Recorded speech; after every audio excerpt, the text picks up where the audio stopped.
All right, good morning to you. Great to see you. How you doing? Are you doing well? All right, good stuff. Okay, good. Jacqueline, how you doing? Doing well? All right. Yuri, you doing well this morning? Freaked you out, didn't I? Yeah, it's great to see you. Doing well too, Noah. Nice to see you as well. So, hey, glad you've chosen to be with us here this morning. Here at Grace Chapel, we are going to practice community worship with one another. You know, we've talked a lot this semester about what it looks like to be in relationship with God, the life giver. Today, in addition to talking about what it looks like to be in relationship with the life giver, we're also talking about what does it look like when we're in relationship with the life giver to advocate for life for all people in the world. So we're exploring that here together, and we'll continue to do so this morning. I want to invite you to stand. Yeah, invite you to stand. We're going to go through our corporate call to worship, but as we do it, I want to invite you also to prepare your hearts and your bodies and your minds to truly worship Him today. So together, may the words of our mouths and the meditations of our hearts and the character of our responses be acceptable in your sight. O Lord, our rock and our Redeemer. Let's continue to worship in music this morning.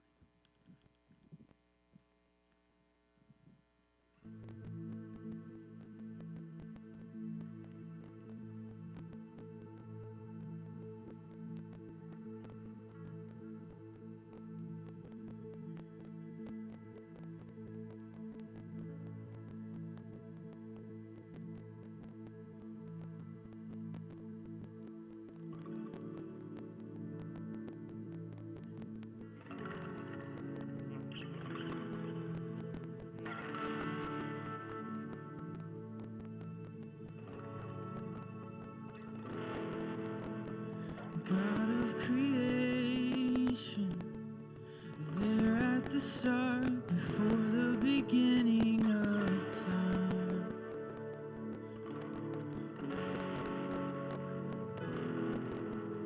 With no point of reference, you spoke to the dark and fleshed out the wonder of life.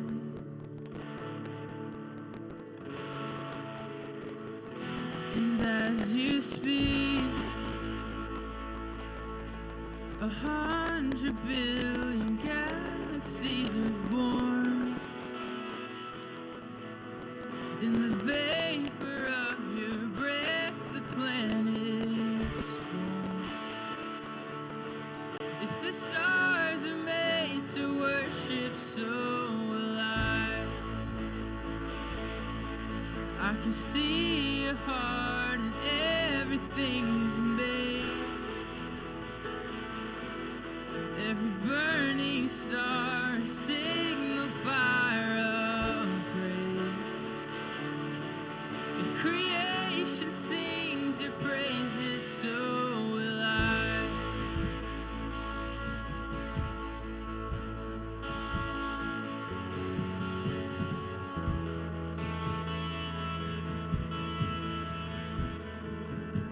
Promise. God of your promise, you don't speak in vain, no syllable empty or void.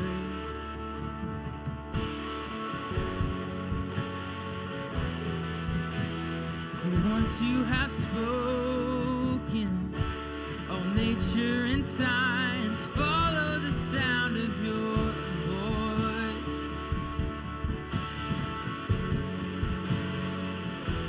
As you speak, 100 billion creatures catch your breath, evolving in pursuit of what you said. If it all reveals your nature, so will I. See your heart in everything you say. Every painless sky, canvas of your grace.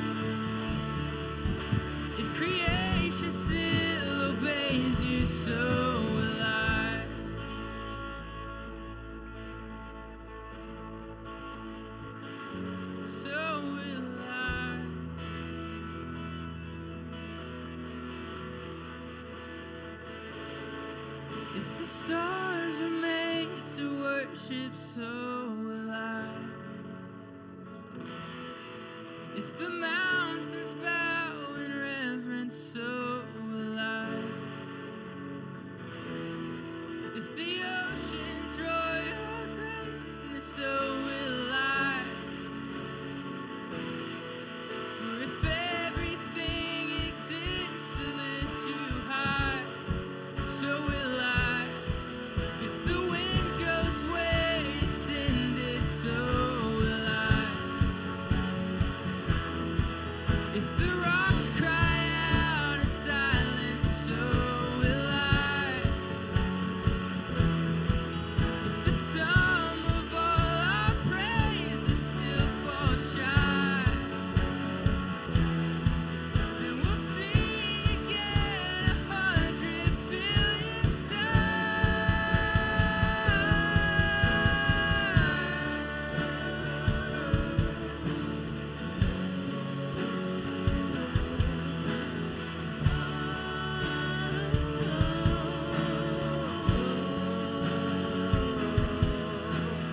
God of salvation, you chased down my heart through all of my failure and pride.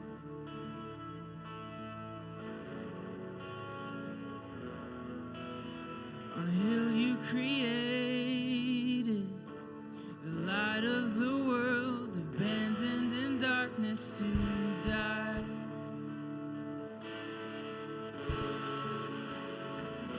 And as you speak,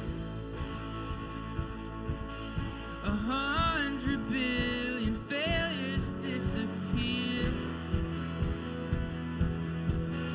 You lost your life so I could find it here.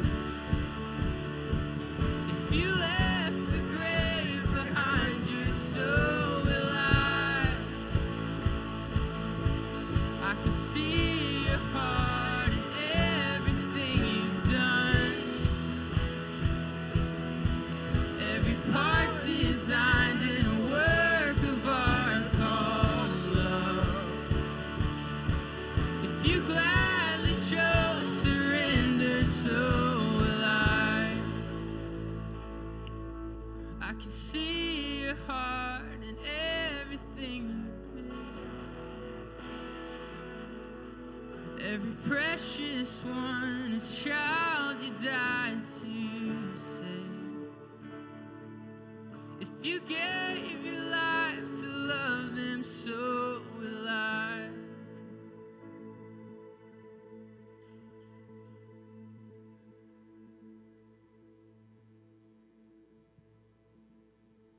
I want to read Romans 6 today, 5 through 7. Oops. If we have been united with him like this in his death, we will certainly also be united with him in his resurrection. For we know that our old self was crucified with him, so that the body of sin might be done away with, that we should no longer be slaves to sin, because anyone who has died has been freed from sin. And I just want to emphasize what we just sang about. If Jesus left the grave behind, that's what we're called to do. And so we've been resurrected with him. We're a new self. We're a new body. And so I just encourage us to sing this next song with that in mind of we are a new resurrection. We have the same power of Jesus Christ in our bodies. So let's just live with that mentality, and let's sing this next song and just proclaim that over our lives.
Show us your glory.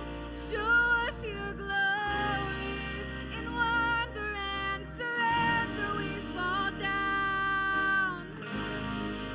Show us your glory. Show us your glory. Let every burning heart be holy ground.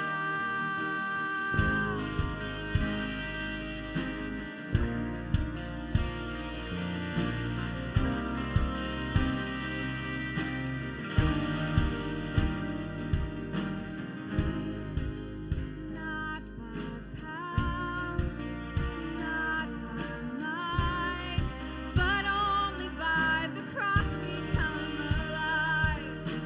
Here we're undone, overcome by heaven's love revealed before our eyes. Show us your glory. Show us your glory. In wonder and surrender we fall down. Show us your glory. Show us your glory. Let every burning heart be holy ground. Show us your glory. Show us your glory. In wonder and surrender we fall down. Show us your glory. Show us your glory. Let every burning heart be holy ground.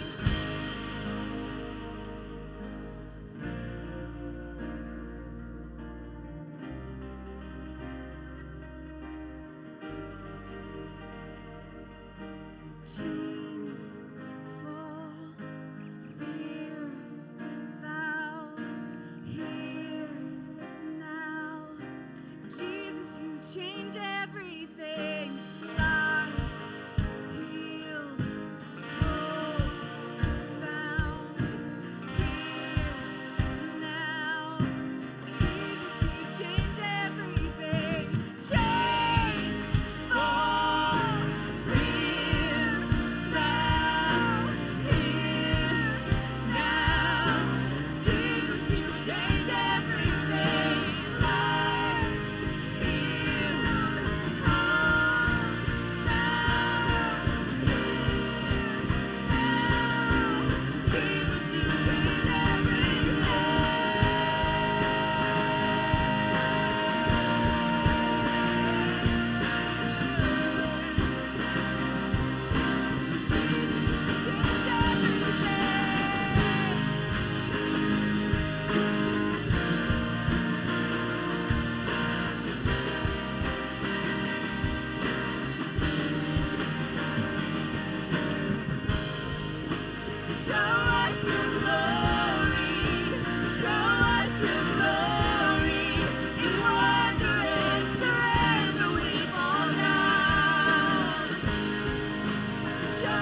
chains fall, fear bow.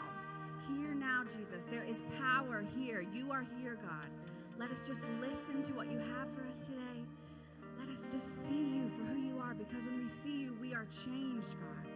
Thank you for your presence. Thank you for letting us enter into it today, God. We love you and we worship you this morning. Amen. Thank you all. You may be seated.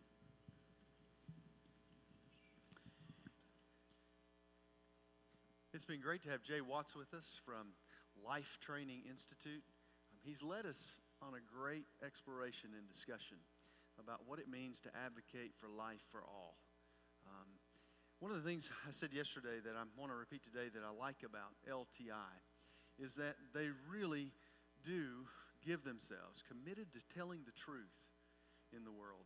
They're committed to upholding the sanctity of every human life, and they're committed to communicating and inviting people to consider the persuasiveness of the argument. Yes, it's a powerful argument, but they have a great way of graciously inviting people to not just consider it, but to see the soundness of that argument.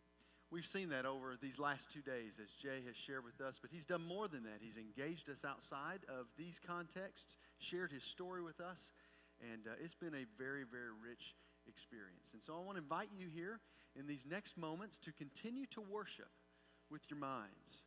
Let's continue to worship with our minds. I want you to hit the person on the right of you with the elbow. Go ahead. Give them a little nudge there. All right. Person on the other side of you, give them a little nudge. Look them in the eye and say, hey, let's get focused here. You ready to get focused? All right. Fasten your seatbelts as we continue to talk about this important subject together this morning. Jay, come and share. Oh, thank you. I have had a great time here. I want to start today with a different scripture than I started out with yesterday. It is commonly understood as the apologetic scripture, 1 Peter chapter 3, verse 15, where it says, "But in your hearts reverence Christ as Lord. Always be prepared to make a defense to anyone who calls to you to account for the hope that is in you, yet do it with gentleness and reverence." Yesterday, I made the case. I came out and said that there is a good that we ought to do, and if we fail to do it, then that is a sin of omission. We have failed to do the good thing that we ought to do. And then I tried to make the case that finding a voice for life in our culture is the kind of thing that we ought to do. That if the best arguments that we have demonstrate the humanity of the unborn, which I use the science of embryology to say that the unborn are whole, distinct, and living human beings from the moment they come into existence, and if the best philosophical arguments we have indicate that human beings are valuable by virtue of what we are, if that's the best explanation for the experience of equality, of equal human dignity, if it's the best explanation as to why we can look across cultures and across time and see things that we identify as injustice and say no matter what culture you live in, no matter what world you live in, no matter who is the boss of that culture, no matter who's running it, no matter who is the lord or ruler, what they did in that situation was wrong and human beings ought not to be treated that way, we're appealing to ideas of equal human dignity and value, something that transcends culture, transcends time, that we discover, not that we invent. And if those things are real, then the best explanation for them is that they're grounded in the only thing that we share equally, and that's our shared humanity. That what makes you valuable is what you are, not what you can do for other people, not what they can get from you, and not what the government says. That is the case that I made yesterday. I said, if that case is true, if we are human from the moment that we come into existence, and it's that humanity that grounds our value, then we have an obligation to speak up when we see human beings being mistreated. And a good that we ought to do in a culture where they are being destroyed, innocent human life is being destroyed through the process of elective abortion on a scale in the United States alone of about 1 million a year, is to find a voice in it. And if we don't find a voice to speak out against things like this, then we can fill our lives with other things that we perceive as good, and yet still fail to do the good that we ought to do. And that is a sin of omission. It is sin by not acting when we ought to. But also admit that this is difficult. Last night during the Q&A, it came up in a conversation where one of the questions was, hey, look, a lot of the people who go to this school have it in their mind and in their hearts a belief or a calling that they want to be in ministry full time.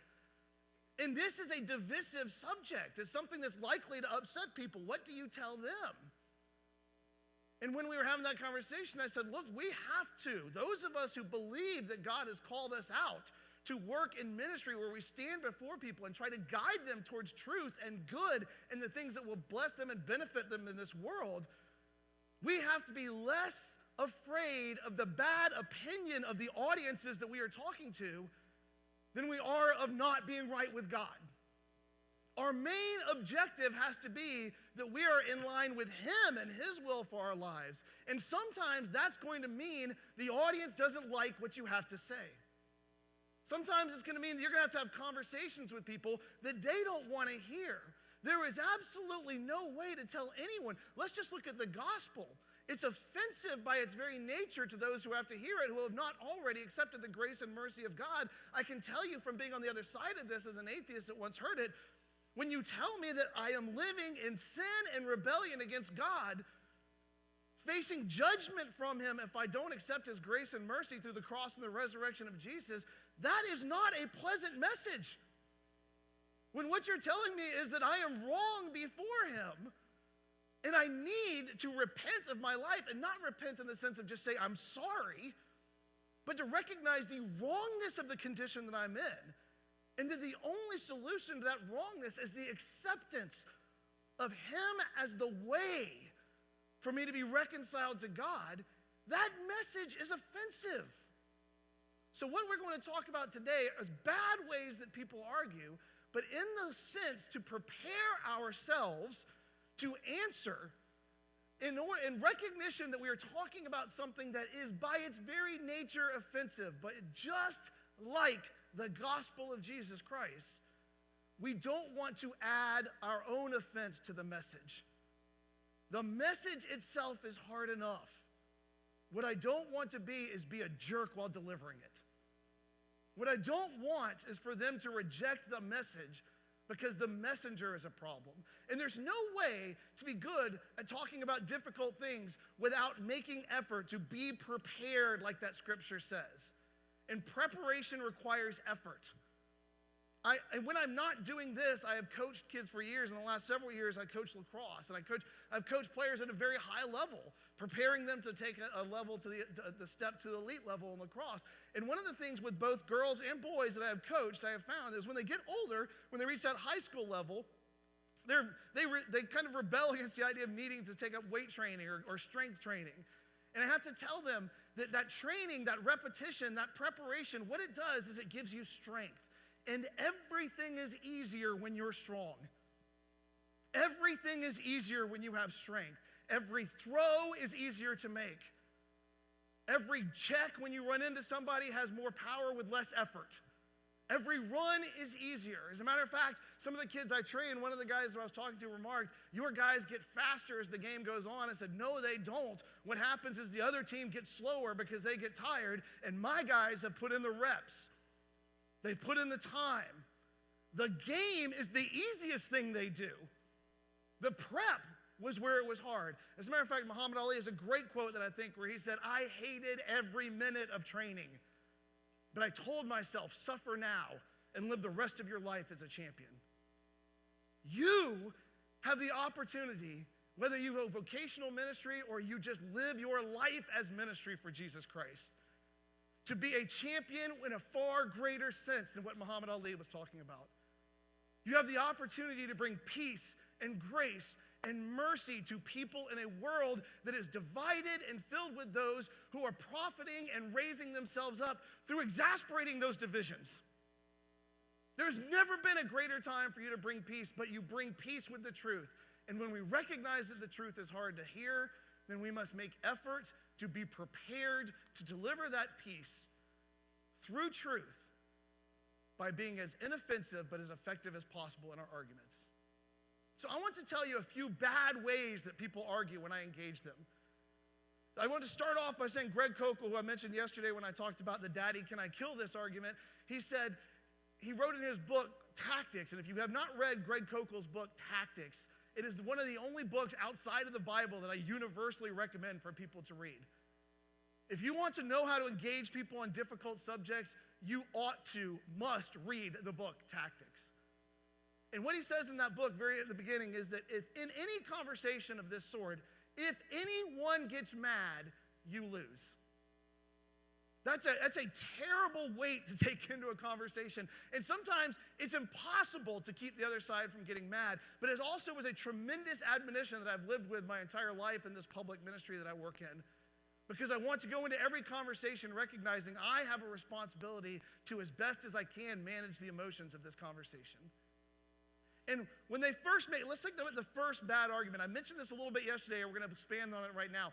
People assume things rather than argue. When we're talking about the issue of abortion, what they assume more often than not is the unborn is the kind of thing they're allowed to kill. And I told you yesterday that pollutes the conversation. But it's not just the other side that does that. It's people who claim to be on my side as well. This assumption is called a presupposition.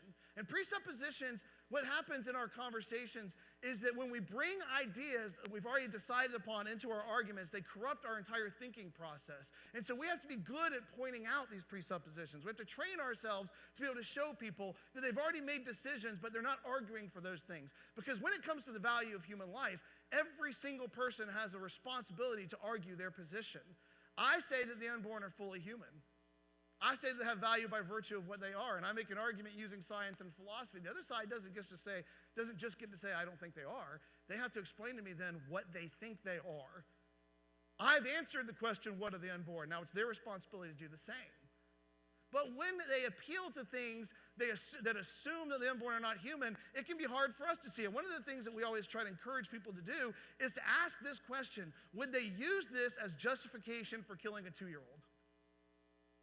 As a pastor of a Baptist church asked me one day, Mr. Watts, what are we going to do if we get rid of abortion with all these poor kids? I said, what? And he said, the world will be full of poor children. What are we going to do if we get rid of abortion with all of the poor kids that we're going to have to deal with? How are we going to handle that? And so I heard him, and I recognize he's made the mistake, but I have to find a way to help him see that without getting contentious or unnecessarily contentious. And so I said, okay, I understand. And this is where I showed this yesterday, and I'll show it again today. It's a tool we call Trot Out the Toddler. I put my hand on my hip and said, okay, Pastor, I understand. I've actually been poor, so I understand what it's like. I understand that we need to find compassionate ways as far as Christians in the church to deal with poverty. I said, but I put my hand on my hip and I said, Pastor, imagine for a second I have a 2-year-old little girl standing next to me. This 2-year-old little girl is the fourth of 4 kids. Her family, there is no doubt that they have been under tremendous financial pressure since she was been born. Their whole life has changed financially.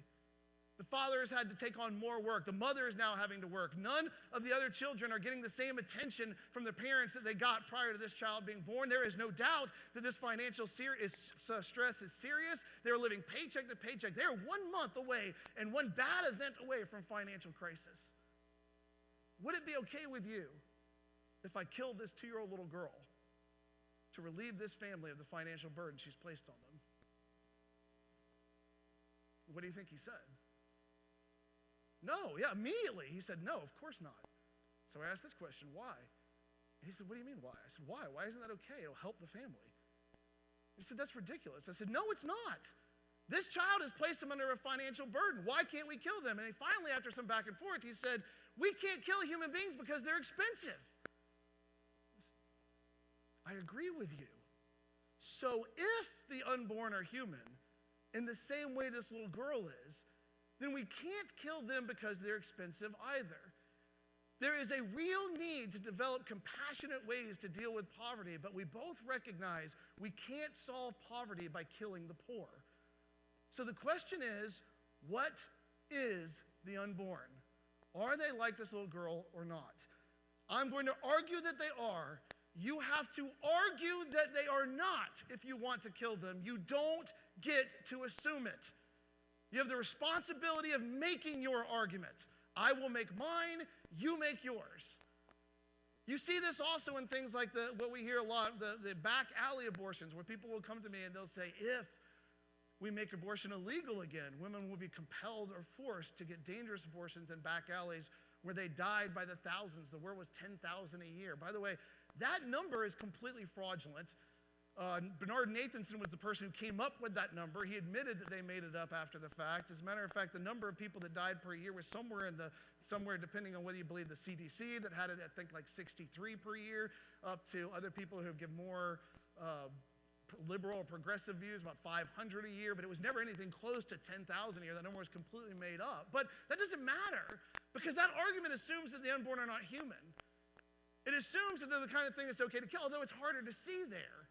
Because what the argument says, if the unborn are fully human, is that we ought to license the destruction of one class of human beings to protect another category of human beings from the terrible consequences of their desperate actions. And nowhere else under the law would we ever say that. Nowhere else under the law would we say, okay, in order to keep you from having to face the terrible consequences of your understandably desperate actions, we're going to say it's okay for you to kill those other human beings. The only reason you can make that argument is if you genuinely don't believe that they're human and you assume that they're not. And we have to clear that out. There is no one allowed to make assumptions. Everybody has the responsibility to argue. The other thing that they do is they assert rather than argue. An assertion is what you see on MSNBC or Fox News, or great places to see that. It's where people screaming things at each other. Nobody's arguing, nobody's really listening, they're just making claims. I didn't get a chance to mention this yesterday because time was short, but one of the things I like to encourage audience members to understand is, as a speaker, I see everyone in the audience. I see you when you're sleeping. I'm not like Santa Claus or anything, but I see you in everything that, if you're asleep, if you're looking at your phone, I see that lovely little blue glow in your face, all of it. I see what everything is going on. And I see, particularly when people hate me, which you might be surprised to find out, I don't care at all. As a matter of fact, in some places, I absolutely love it, because I open up the floor for Q&A at the end of it, and that means when I have seen somebody in the audience that really, really hates me, they're coming. And I'll make eye contact with them while I'm talking and feed it a little bit. As my friend David French said, it's like being a Sith Lord. I live off their hate. So they think they're upsetting me by looking at me like they want me to die, and I'm just up on the stage going, yes, as I bring it on. And so I see this young lady, I remember this one time, who just clearly hated me. And then, so when she came up for a question at Q&A, she walked up to the mic and she said, "Mr. Watts, women have a right to choose." That was it. And I was like, what a waste of all that hate. So I said, young lady, that's what we call an assertion that I talked about in my talk earlier. I said, let me help you see that.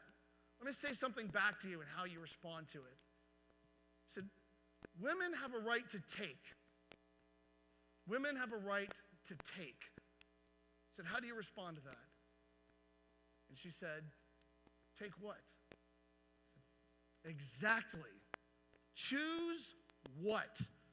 You see, you and I are going to agree about almost everything when it comes to the list of things that you have the right to choose.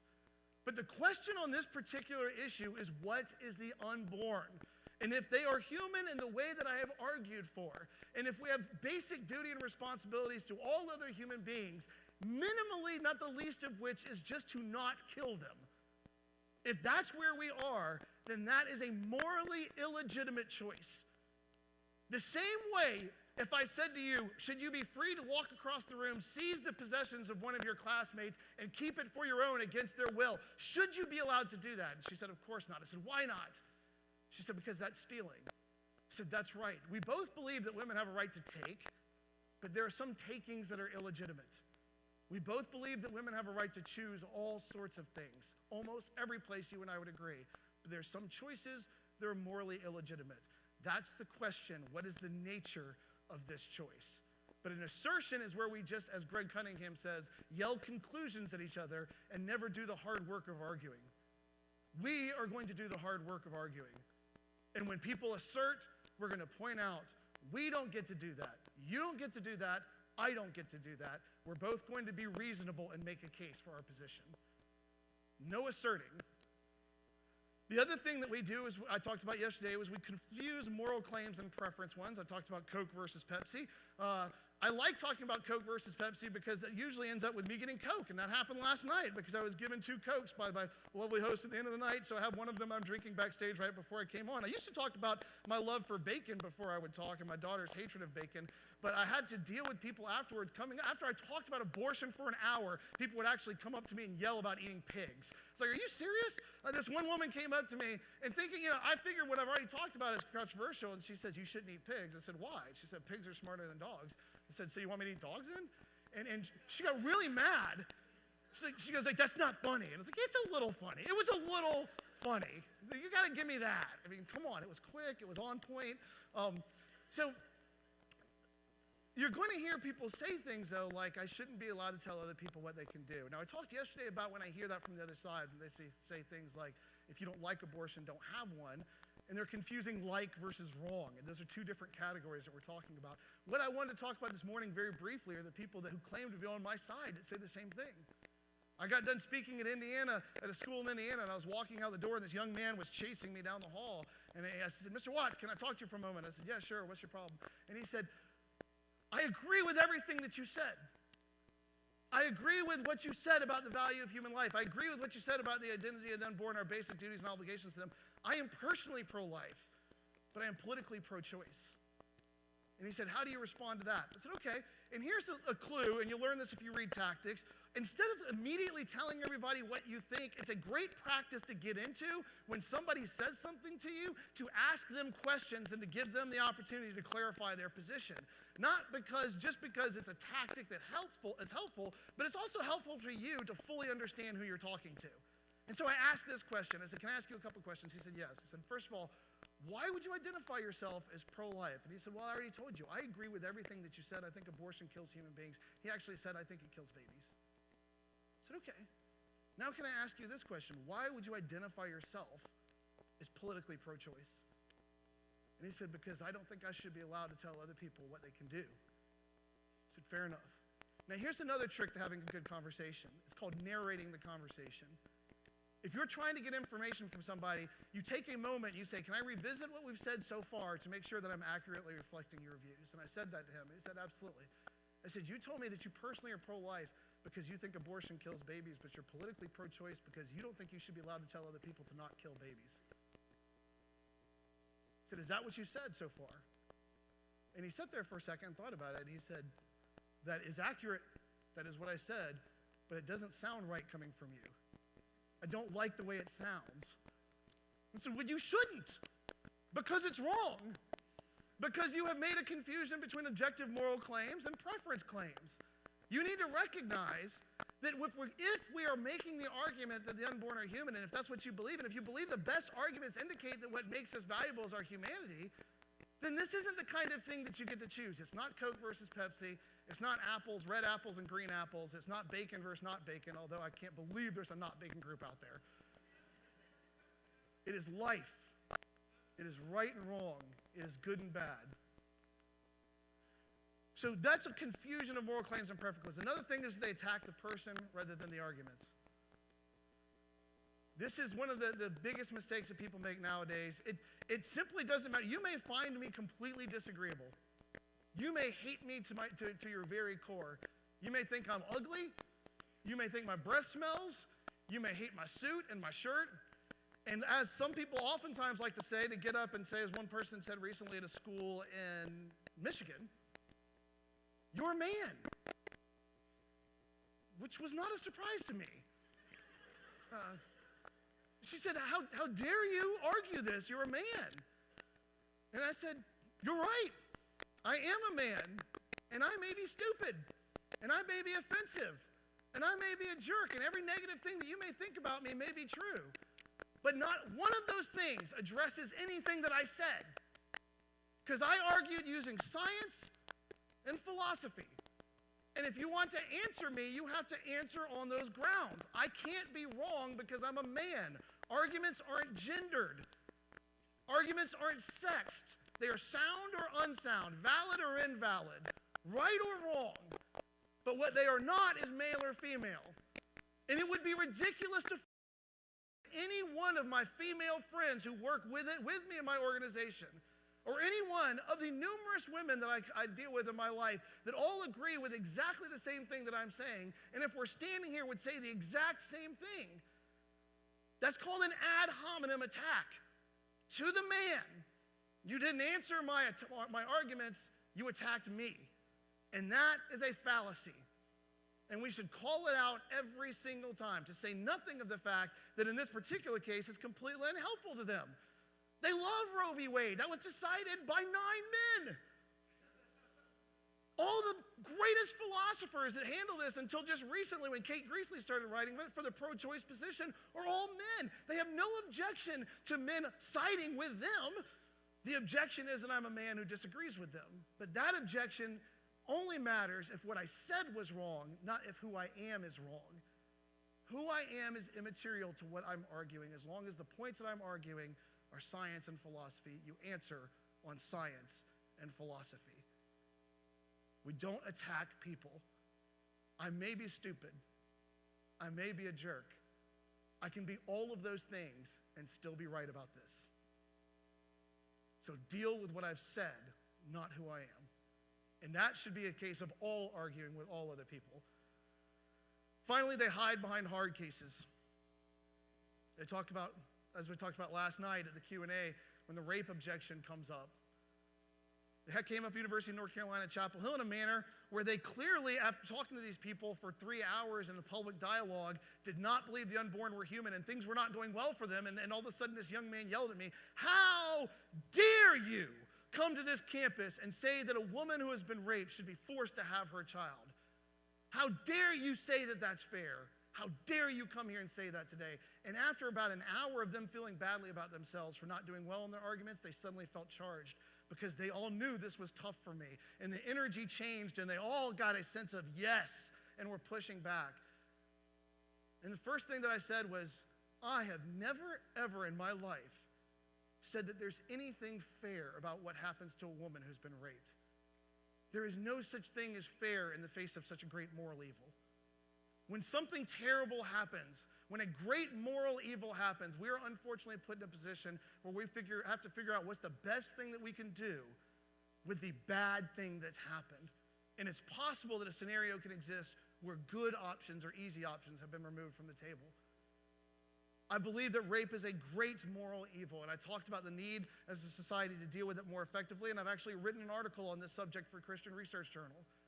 So the evil of this is not lost on me. But then I asked the question that I told you guys earlier. I put my hand on my hip and I said, imagine I have a 2-year-old little girl sitting next to me.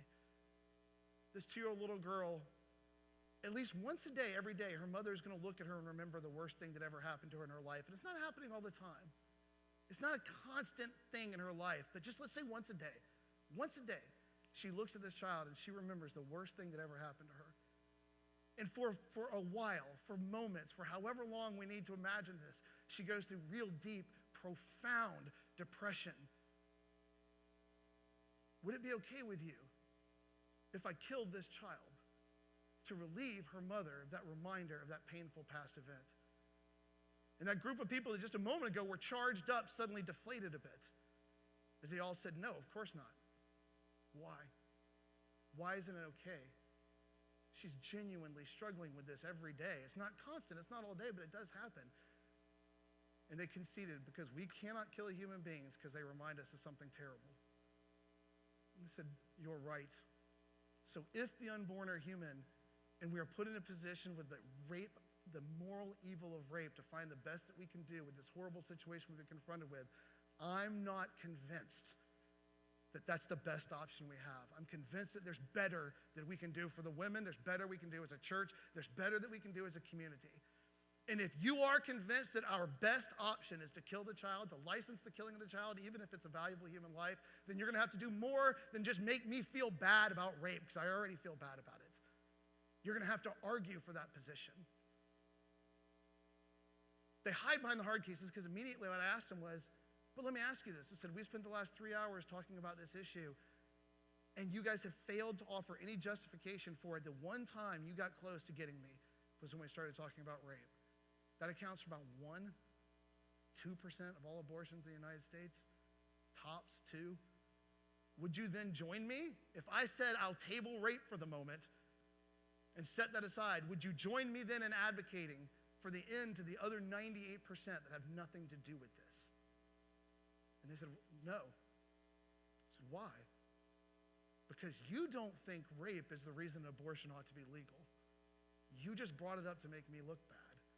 But I'm okay with that, because I face my hard questions straight on, and I've prepared myself to have this conversation. They don't get to hide behind the hard cases. Normative law is not crafted from the exceptions. If you're in a position where you're rushing somebody to the hospital and you have to run red lights to do it, that's not an argument to get rid of lights altogether. It's an argument that at best that there is extreme situations that require us to think things differently through those. That's not me advocating, by the way, for the rape exception. I believe that all human beings ought to be treated with dignity and respect. It's just a recognition that the hard cases don't get the work done for them, because at best they're arguing that there should be different reasoning when we get to extreme places. So you can have this conversation well. It can happen. That I just mentioned the University of North Carolina, Chapel Hill, and I also mentioned that I'd give a presentation in Chapel Hill, and then for 4 hours the next day I engaged with the student body so that they could see that it could be done productively. They said, would you come in and give us a presentation, and then the next day we're going to put you in the middle of the student body and let you go at it with them a little bit so you can show us that you're real. And that's fine. And this was actually on First Amendment Day, we found out, the next day at University of North Carolina, Chapel Hill. And in honor of First Amendment Day, they tried to ban me from being on campus, and that didn't work. What happened was they put me in front of an area called the Pit, in front of the Student Center, where thousands of kids were coming through, students were coming through after every talk, after every class. And so I had a good crowd, and for 4 hours we went back and forth. And I asked them, I said, I'll do it, but please don't do anything provocative to make it look more intense than it is. But once the First Amendment thing happened, they started carrying signs around campus pointing at me, saying, go take on the pro-lifer, which was interesting because a guy had a sign over my head with an arrow pointing at me that said, come take on the pro-lifer. So it was not exactly what I signed up for, but it was awesome. And we had a conversation, and things got heated and went up and down. And I say this as their own admission. They kept telling me, I have nothing left to argue. One young man said, after arguing with me for a while, I said, I have nothing left for you. I think I'm going to go back to my room and try to find more arguments. And I said, well, good luck with that. I'll be here for 4 hours. So they were not doing well. They were struggling to argue against me. And their side was taking a terrible beating. And there was this one young lady waiting to talk to me after the 4 hours were over. And I turned around and she said, can I talk to you now? I've been here for the whole 4 hours. I said, yeah, I saw you over there. And she said, I want you to know that I'm the head of the pro-choice group on campus. I'm the student head of the pro-choice group. And inside, I'm like, uh-oh, save the best for last, I guess. So she said, I have something that I wanted to tell you. I've watched you for the last 4 hours. I've listened to your conversations. I've listened to how everything has gone. And I've waited to say one thing to you. Thank you. She said, thank you for coming to our campus today.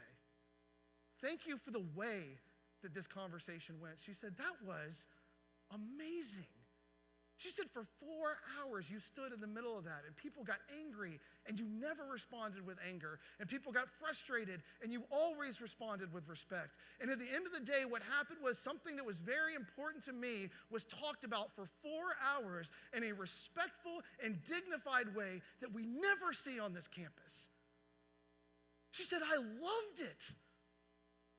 And I told the young lady, I said, I'm a hugger. So I said, are you a hugger? And she said, I am. I was like, great, we're going to hug this out in a second here. Don't worry if you're a non-hugger in the room. I don't want to hug you if you're a non-hugger. Y'all are like some rigid tree anyway. Nobody likes hugging. You go like, oh, when people hug you. So, but she was a hugger and I was a hugger. It's like, okay, we're going to hug this out in a second. So young lady, you and I have a profound disagreement about the nature of human life. And I am going to spend the rest of my life and every breath that God gives me arguing against the position that you hold, because I genuinely believe it's the unjust destruction of innocent human life, but that does not mean that we have to hate each other. As a matter of fact, we have absolutely no hope of figuring out who's right and wrong on this issue until we start listening to each other, until we start respecting each other. It's too important to not talk about. We must talk about it, but we have to talk about it in a way that gets results. I don't want to just win arguments. I want to win people with good arguments. That's the goal that I have through all of this. And so at the end of the day, we had a nice hug. And what I told her is what I tell everybody. I cannot take a message to the world that all human beings have dignity and ought to be treated with respect and hate people who disagree with me. That's hypocrisy. What I have to do is find a way to talk about morally important issues that unifies, unites, or at least clarifies so that we all know what we believe and we can get closer to the truth.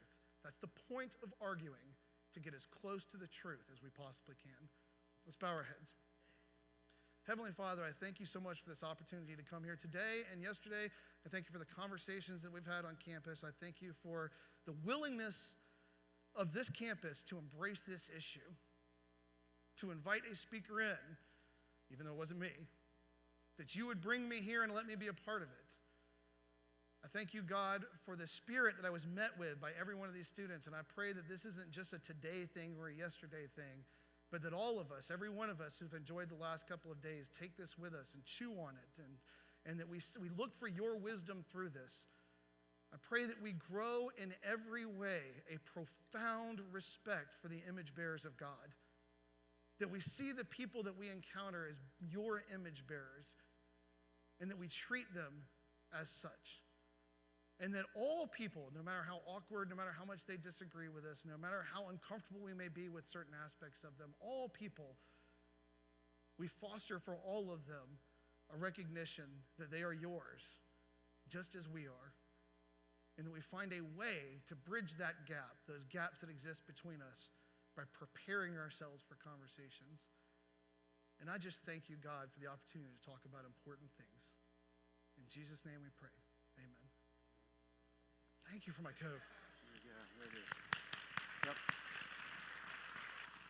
If you have some things that you'd like to ask Jay, there'll be some time here at the end. Please come forward and share that with him. If you have opportunity tonight, I want to encourage you to be a part of SMF. Yeah, it happens over in Warner Mission. Right after SMF at 7:30, there's a special evening of musical worship in the gym. And so come and be a part of that as well. Go in God's peace this morning.